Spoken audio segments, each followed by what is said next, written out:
So hello everyone. Here we have came with our first non-academic video and that too with an academic punch. Yeah, you guessed it correct. Here we have tried to mix a mathematical concept with an interesting fact. So please be ready with your earphones and let's get started. चलो भाई देखो अब मैं क्या करता हूँ। So hello everyone and welcome to I am junction and in this small video मैं आपको एक प्रोबेबिलिटी का कंसेप्ट पढ़ाऊंगा but this is a non academic video. It has nothing related with your concept of probability but conditional probability का एक चीज़ जिससे दुनिया के सबसे बड़े क्वेश्चन का मैं आंसर करूंगा वो आप सबके दिमाग में टीनेज में आता ही है कि is my relationship going to be successful और नॉट. बिल्कुल सही. और ये एक ऐसी चीज़ है जो लाइफ के हर एक इंस्टेंस पे आप देखोगे कि इट प्रूव्स विथ यू. कैसे होगा, एक कहानी से स्टार्ट करते हैं. ये एक आदमी है, as I always say in my examples, happy person. Probability मैंने नहीं पढ़ा है, आई नो. एक कंसेप्ट बताऊंगा ताकि जिन बच्चों ने नॉन मैथ्स के भी जो बच्चे देख रहे होंगे, आई नो वो नॉन मैथ्स के बच्चे भी ये रूल समझ जाएंगे. देखो ये एक सीढ़ी है ए, ये एक सीढ़ी है बी. ठीक. अच्छा, प्रोबेबिलिटी हमेशा एक इवेंट की होती है. ठीक है. अब मान लो कि एक इवेंट है हमारा ए स्टेयर्स को क्लाइम करना. प्रोबेबिलिटी ऑफ इवेंट ए है कि हमें ए स्टेयर को क्लाइम करना है और प्रोबेबिलिटी ऑफ इवेंट बी है कि हमें बी स्टेयर को क्लाइम करना है. ठीक है. अब देखो एक तरीका क्या है बी पे जाने का कि डायरेक्टली जैसे आप लोग चलते रहते हो कि सीधा बी पर ही चढ़ गए. ठीक है. ए पे चढ़ाए नहीं, एक सीढ़ी छोड़ के जब हम जाते हैं तब हम सीधा बी पे चढ़ जाते हैं. तो एक तरीका होता है बी पे चढ़ने का, वो तो प्रोबेबिलिटी ऑफ इवेंट बी वो होता है. अच्छा, ए पे चढ़ने का तो डायरेक्ट तरीका, क्योंकि पहला सीढ़ी है तो आप सीधा ए पे चढ़ोगे, वो एक प्रोबेबिलिटी ऑफ इवेंट ए हो गया. एक तरीका होता है कि आप पहले ए पे चढ़े फिर आप बी पर चढ़े. बिल्कुल सही. उसको प्रोबेबिलिटी के टर्म्स में कहा जाता है probability of B by A, that is conditional probability for the case of B. इसको हम पढ़ते हैं probability of B when A has already happened. मतलब आप ए पे चढ़ चुके हो और अब क्या प्रोबेबिलिटी की है, क्या प्रोबेबिलिटी है कि आप बी पर चढ़ोगे. बिकॉज आपके पास दो चॉइस है, या तो आप बी पर चढ़ोगे या तो नहीं चढ़ोगे. So this is what condition probability is, कि probability of climbing stairs B when you have already climbed stair A. ठीक. सॉरी फॉर, मुझे थोड़ा हिल गया था अभी मैं. ठीक. ये होता है. अच्छा, अब एक दूसरा कंसेप्ट सेट थ्योरी से रिलेटेड. मैं दोनों कंसेप्ट समझा दे रहा हूँ, जिसने मैथ्स नहीं लिया ना वो भी समझ जाएगा. 11th-12th का कंसेप्ट है बट स्टिल एक कंसेप्ट दूसरा सेट थ्योरी से रिलेटेड समझो. ये एक टोकरी है. ठीक. इस टोकरी में बहुत सारे मैंगोज रखे हैं. अच्छा ठीक है. ये दूसरी टोकरी है, इसमें बहुत सारे फ्रूट्स रखे हैं. ठीक है. इसमें अलग अलग टाइप के फ्रूट्स हैं बट इसमें कुछ आम भी है. ठीक. कुछ आम है और कुछ और दुनिया के सारे फ्रूट्स हैं. अब एक बात बताओ, एक टोकरी ए है जिसमें आम है, बिल्कुल सर, और एक टोकरी है जिसमें दुनिया के सारे फ्रूट्स हैं. तो इन दोनों में कुछ ना कुछ कॉमन तो होगा ही. बिल्कुल सही. तो टोकरी ए और बी में कुछ ना कुछ कॉमन होगा, इंटरसेक्शन होगा. तो जब हम सेट्स में दो चीजें कॉमन रहती है ना, उसको हम डोनेट करते हैं इस सिंबल से, एन जैसा सिंबल. This is intersection. मतलब ए इंटरसेक्शन बी का मतलब होता है वो चीज जो दोनों में कॉमन होता है. ठीक. तो यहाँ पे अगर मैं कह दूं कि probability of A intersection B क्या है, कि कितने चांस है कि ए और बी में कोई चीज कॉमन होगी. मतलब ए में अगर आम है तो कितनी प्रोबेबिलिटी है कि बी में भी आम होगा. उस चीज को लिखा जाता है probability of A intersection B से. बिल्कुल सही. कॉमन टर्म्स थे प्रोबेबिलिटी के. अब एक लास्ट टर्म समझाऊंगा, उसके बाद देखो.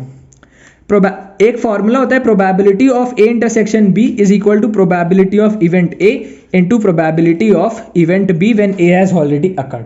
ये एक स्टैंडर्ड फॉर्मूला है प्रोबेबिलिटी का. क्लास 12th के जब मैं लेक्चर्स लेकर आऊंगा तब मैं पढ़ा दूंगा, बट फॉर द टाइमिंग आप ये देखो कि probability of A intersection B is probability of event A into probability of event B when event A has already happened. ये बात तो समझ में आ रहा होगा ना. अगर हम स्टेयर्स वाले एग्जांपल ले जो ऊपर लिखा था, अगर हम स्टेयर्स वाले एग्जांपल ले तो स्टेयर्स वाले एग्जांपल के अकॉर्डिंग दिस स्टेट्स कि ए क्या प्रोबेबिलिटी कि वो ए पे भी चढ़ेगा और बी पे भी चढ़ेगा, क्योंकि दो इवेंट हमारे यही थे. एक इवेंट था ए पे चढ़ना और एक इवेंट था बी पे चढ़ना. तो अगर ये है कि probability of A intersection B मतलब वो ए पे भी चढ़े और बी पे भी चढ़े, उसकी चांस है कि सबसे पहले प्रोबेबिलिटी ऑफ इवेंट ए निकालेंगे कि वो ए पे चढ़ गया. उसके बाद प्रोबेबिलिटी ऑफ इवेंट बी निकालेंगे जब वो ए पे चढ़ चुका है. डायरेक्ट बी पे चढ़ने वाला इवेंट हम कंसिडर नहीं करेंगे. ठीक. तो this is the standard formula probability का. ये पता ही होगा, नहीं पता होगा तो मैंने बता दिया. आई नो बहुत सारे बायो के बच्चे भी देख रहे होंगे, कुछ कॉमर्स के बच्चे भी देख रहे होंगे, because this is as general topic. तो probability of A intersection B का फॉर्मूला होता है the probability of A into probability of B when A has already happened. अब देखो दुनिया का सबसे बेहतरीन सवाल जो टीनेज में मेरे और आपके सबके दिमाग में एक ना एक बार आया ही होगा. अब देखो, ये हो आप, ठीक, और ये है आपकी दोस्तिनी. हाँ, दोस्तिनी, वही वाली दोस्तिनी, स्कूल में जो क्रश होती है, इससे हो गया आपको प्यार। ठीक, अब देखो, एक ये आप हो, ये बी है दूसरी, मतलब ये लड़की है, ये लड़का है। अब एक बात बताओ, एक लड़के को अगर ये आप और ये आपकी क्रश है, तो या तो आपको इससे प्यार होगा या नहीं होगा, बिल्कुल सही, या तो इससे प्यार होगा या नहीं होगा। तो प्रोबेबिलिटी ऑफ इवेंट ए क्या है, 1/2 है, 50-50 है, तो प्यार होगा या नहीं होगा। Same goes for the girl, probability of event B is 1/2 again, या तो उसको आपसे प्यार होगा या आपको उससे प्यार, या तो उसको आपसे प्यार होगा या प्यार नहीं होगा। तो probability of event A is 1/2 and probability of event B is 1/2। बिल्कुल सही, ये चीज तो है ना, ए का आपसे प्यार, ए लड़की से तभी या तो प्यार करेगा या नहीं करेगा, 50-50, बी लड़के से प्यार करेगी या नहीं करेगी, अगेन 50-50 चांस। Very good. अच्छा, अब मान लो ए जब प्रपोज करेगा, ए भाई साहब ने एक दिन बी को प्रपोज कर दिया, ठीक, हाँ सर, ए ने बी को प्रपोज कर दिया, लड़के ने अपने लड़की को प्रपोज कर दिया। तो अब अगेन लड़की या तो हाँ बोलेगी या ना बोलेगी, अगेन चांसेस 1/2, चप्पल से मारेगी दैट इज डिफरेंट, बट या तो हाँ बोलेगी या ना बोलेगी, बिल्कुल सही। अब देखो एक बात बताओ, ये लड़की हाँ या ना तो तभी बोलेगी ना जब ए उसको प्रपोज करेगा। अगर ए अपनी दिल की बात उससे बोलेगा ही नहीं, तो ना लड़की तो कभी डिसाइड ही नहीं कर पाएगी कि उसको हाँ बोलना है या ना बोलना है, बिल्कुल सही, कभी नहीं सोच पाएगी। तो again probability of event B by A is 1/2। Why, probability of event B क्या है, लड़की का उससे या तो प्यार होगा या नहीं होगा, and probability of event B when A has already happened, मतलब ए को ऑलरेडी उस लड़की से प्यार है, तो तब क्या चांसेस है कि लड़की को उस लड़के से प्यार होगा, 1/2 अगेन है। हो सकता है लड़के को ही सिर्फ प्यार हो, लड़की को नहीं होगा, या तो हो सकता है लड़की को प्यार होगा और लड़के को भी प्यार होगा। तो probability of B by A is again 1/2। ये चीज समझ में आया कि नहीं, प्रोबेबिलिटी ऑफ बी बाय मतलब probability of the girl loving of the boy when it is known that the boy loves the girl is again 1/2, या तो लड़की को प्यार होगा या नहीं होगा। अच्छा, ए इंटरसेक्शन बी क्या होगा कि लड़के को भी लड़की से प्यार है, लड़की को भी लड़के से प्यार है, बिल्कुल सही। अब मैंने फॉर्मूला क्या बताया था, probability of A intersection B is probability of event A into probability of B by A, बिल्कुल सही। प्रोबेबिलिटी ऑफ ए कितना था, 1/2, या तो प्यार होगा या नहीं होगा। Probability of B by A मतलब probability of the girl living of the boy when it is known that the boy already loves the girl, again 1/2 is 1/4, मतलब probability of A intersection B is how much, 1/4। ठीक, तो रुको जरा, सबर करो, मतलब लड़का और लड़की दोनों एक दूसरे से प्यार करेंगे, उसके चांस है 1/4। 1/4 को जब हम परसेंटेज में कन्वर्ट करते हैं तो दैट इज 25%।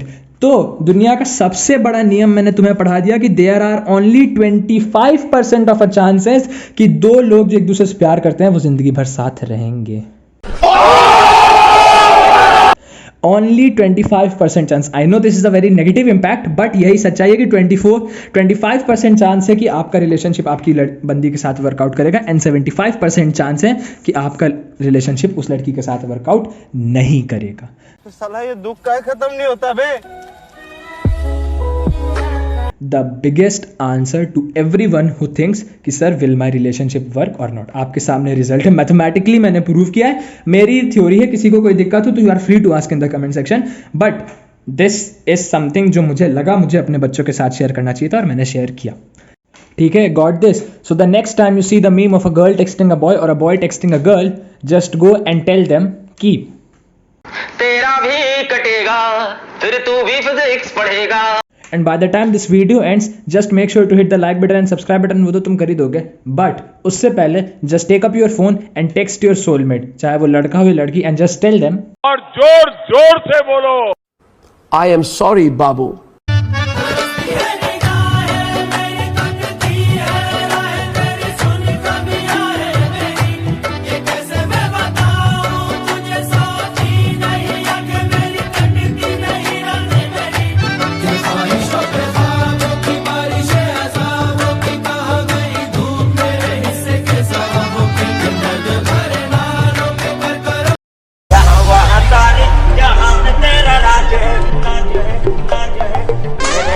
सर में मोहब्बत का कैम पलटे